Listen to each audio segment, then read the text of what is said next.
Hello guys, तो मैं Sophia और आपके लिए एक और नए टॉपिक के साथ में तो हम यहाँ पर स्टडी करने वाले हैं reasons for the failure of the Bohr model. Bohr model के फेलियर के क्या क्या रीज़न थे। देखिए, हम ये समझ सकते हैं कि जो फेलियर जो हुआ बोहर मॉडल का, ठीक है, हमने कौन कौन से थॉमसन मॉडल पढ़ा, फिर वो फेल हुआ, रदरफोर्ड मॉडल आया, फिर आफ्टर दैट बहुत सारे डेवलपमेंट्स हुए जिसके बेसिस पे बोहर मॉडल आया।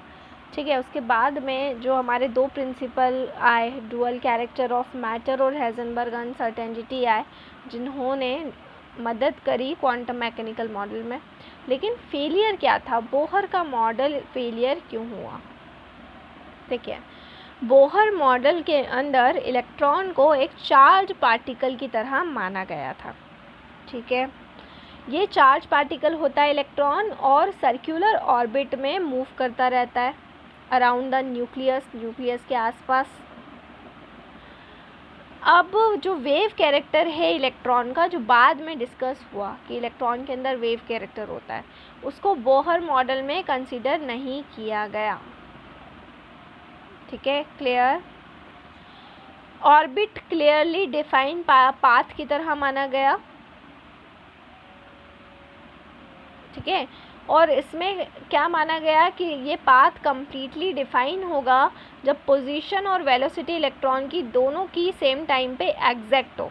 जबकि आगे चल के जब अनसर्टेनिटी प्रिंसिपल आया हाइजेनबर्ग का, तो उन्होंने प्रूव किया कि हम सेम टाइम पर इलेक्ट्रॉन की वेलोसिटी और इलेक्ट्रॉन की पोजीशन को डिटरमाइन नहीं कर सकते।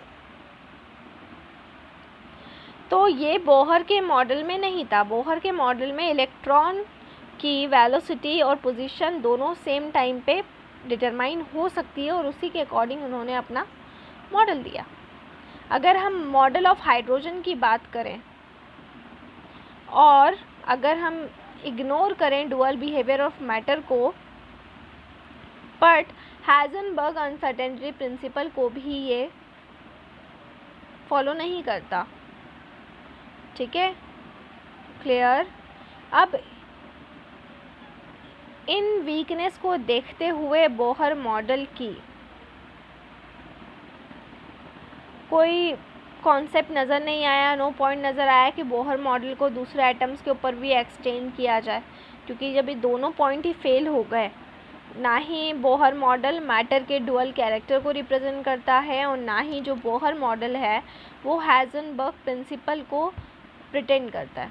दोनों में से कोई भी पॉइंट क्लियर नहीं थे, तो ये था ही नहीं कि उस बोहर मॉडल के ऊपर आगे के एटम के ऊपर अगर बोहर मॉडल को एप्लीकेबल करें और अपना टाइम वेस्ट करें।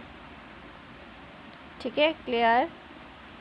अगर हम स्ट्रक्चर ऑफ द एटम की बात करें तो वेव पार्टिकल का डुअल नेचर जो होता है, उसमें मैटर का डुअल कैरेक्टर जो पाया गया और हाइजेनबर्ग के प्रिंसिपल के बेसिस पर एक नई डिमांड आई कि एक नया मॉडल रिप्रेजेंट होना चाहिए, क्योंकि बोहर का जो मॉडल था वो मैटर की डुअलिटी को, वेव पार्टिकल नेचर को और हाइजेनबर्ग के प्रिंसिपल को, दोनों को ही फॉलो नहीं कर रहा था। तो एक बहुत बड़ा ड्रॉबैक ये सामने आया जब ये दोनों चीज़ें सामने आई, हाइजेनबर्ग प्रिंसिपल और डुअल नेचर ऑफ मैटर, जिसके बेसिस पे फिर हम नेक्स्ट मॉडल लेके आए जिसको हम कहते हैं quantum mechanical model of atom. ठीक है, तो उसके पहले देखिए, क्वांटम मैकेनिकल जो मॉडल ऑफ द एटम आया था, ये न्यूटन्स के लॉस के ऊपर था और इसको हम डिटेल्स में पढ़ेंगे, लेकिन इसके अंदर इरविन श्रोडिंगर ने का बहुत बड़ा कंट्रीब्यूशन रहा है। इनके बारे में हम थोड़ी स्टडी कर लेते हैं कि जो इरविन श्रोडिंगर थे वो ऑस्ट्रियन फिजिस्ट थे जिन्होंने पीएचडी रिसीव की थी थ्योरेटिकल फिजिक्स में। 1927 में जो श्रोडिंगर थे, ठीक है, उन्होंने वो सक्सीड हुए। ठीक है, किस में सक्सेस हुए? मैक्सवेल प्लांक के यूनिवर्सिटी ऑफ बर्लिन से मैक्सवेल प्लांक की रिक्वेस्ट से वो सक्सीड हुए और 1933 में जो श्रोडिंगर थे उन्होंने बर्लिन को लेफ्ट कर दिया। ठीक है, रीज़न इज़ दैट कि अपोजिशन टू हिटलर और नाजी पॉलिसीज़ की वजह से, और वापस से वो ऑस्ट्रेलिया आ गए 1936 में। अब जो इन्वेशन हुआ ऑस्ट्रेलिया का जर्मनी के थ्रू, तो श्रोडिंगर जो थे वो रिमूव हो गए प्रोफेसरशिप से, ठीक है, और वो डबलिन चले गए आयरलैंड, जहाँ पर इन्होंने 17 इयर्स स्पेंड किए। उन्होंने फ़िज़िक्स का जो नोबेल प्राइज़ शेयर किया है पीएम डिराक के साथ में, वो 1933 में किया है। तो ये एडविन श्रोडिंगर थे और इनका बहुत बड़ा कंट्रीब्यूशन रहा है। अगला जो हम मॉडल पढ़ने वाले हैं क्वांटम मैकेनिकल मॉडल, तो इसको हम अभी स्टडी करेंगे। हमारा क्वांटम मैकेनिकल मॉडल जो है इसको हम स्टडी करेंगे और फिर ऑर्बिट्स एंड क्वांटम नंबर, इससे रिलेटेड जो भी कॉन्सेप्ट है वो हम आगे पढ़ेंगे। तो stay home, stay safe, thank you so much. और अगर आपको ऑनलाइन क्लासेस पढ़ना है तो डिस्क्रिप्शन में जाकर डिटेल्स ले लें और हमसे आप कांटेक्ट कर सकते हैं। घर में रहें, सुरक्षित रहें, बाहर ना निकलें, बहुत ज़रूरी हो तभी बाहर निकलें। Thank you.